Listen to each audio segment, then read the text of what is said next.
नांदेड शहरामधल्या सगळ्या नागरिकांना आज आवाहन करतोय। AIR न्यूज में आप सभी दर्शकों का स्वागत है। नांदेड़ गोदावरी नदी के आसपास रहने वाले इलाके खाली करने का हुक्म जारी किया गया। आज देर रात शहर में जिला कलेक्टर डॉक्टर राहुल किरीडेले ने नांदेड़ शहर के दीगर मुकामात का दौरा करके सैलाब मुतासरीन इलाकों के लोगों से कहा कि नदी के आसपास के इलाकों के लोग अलर्ट रहे और रात में ही अपने घर खाली करें। नासिक, औरंगाबाद, जालना वगैरह में बहुत ज़्यादा पानी होने की वजह से नांदेड़ में भी तूफानी बारिश होने की वजह से गोदावरी नदी की सत्याब में बेतहाशा इजाफा हुआ है, जिसकी वजह से नांदेड़ शहर के तकरीबन इलाके पानी में डूब चुके हैं। इस बात को ध्यान देने की सख्त ज़रूरत है कि नांदेड़ गोदावरी नदी के आसपास के इलाके को खाली किया जा सके। नांदेड़ शहर में गुज़िश्ता रोज़ हुई बारिश की वजह से नांदेड़ के कई इलाके पानी में डूब चुके हैं, जिसके बाद नांदेड़ शहर के लोग काफ़ी परेशान हैं।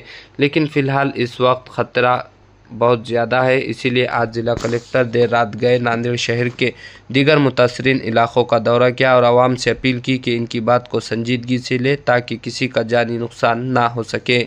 ब्यूरो रिपोर्ट, नांदेड़ शहरामधल्या सगळ्या नागरिकांना आज आवाहन करतोय, कारण आपल्याला माहिती आहे की आपल्याकडे काल रात्री आणि आज दुपारपर्यंत फार मोठ्या प्रमाणावर पाऊस झालेला आहे। आजचा जरी आपला पाऊस थांबला असला तरी नाशिक जिल्हा, नगर जिल्हा, छत्रपती संभाजीनगर, जालना या सगळ्या वरच्या पट्ट्यामध्ये पाऊस होतोय आणि हा सगळा जो विसर्ग आहे तो आपल्याला गोदावरीमध्ये येणार आहे।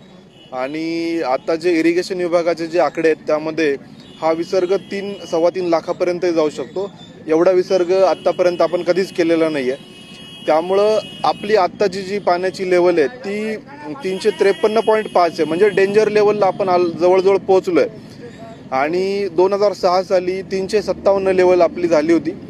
इरिगेशन विभागाच्या रिपोर्ट प्रमाणे उद्या सकाळी 8 वाजता 355, म्हणजे डेंजर लेवलपेक्षाही 1 मीटर जास्त आपली हाईट होणार आहे। माझ्या सर्व नागरिकांना, नांदेडकरांना आव्हान आहे की जे नेहमीच्या आपल्या नदी पात्रा शेजारचे जे रहिवासी आहेत त्यांनी महापालिकेच्या निवारा केंद्रात किंवा अन्य सुरक्षित ठिकाणी शिफ्ट व्हावं। आपल्याला आज रात्रीमध्ये आपल्यासाठी फार क्रिटिकल वेळ आहे, कारण रात्रीमध्ये जर पाणी आलं तर आपल्याला वेळ मिळणार नाही।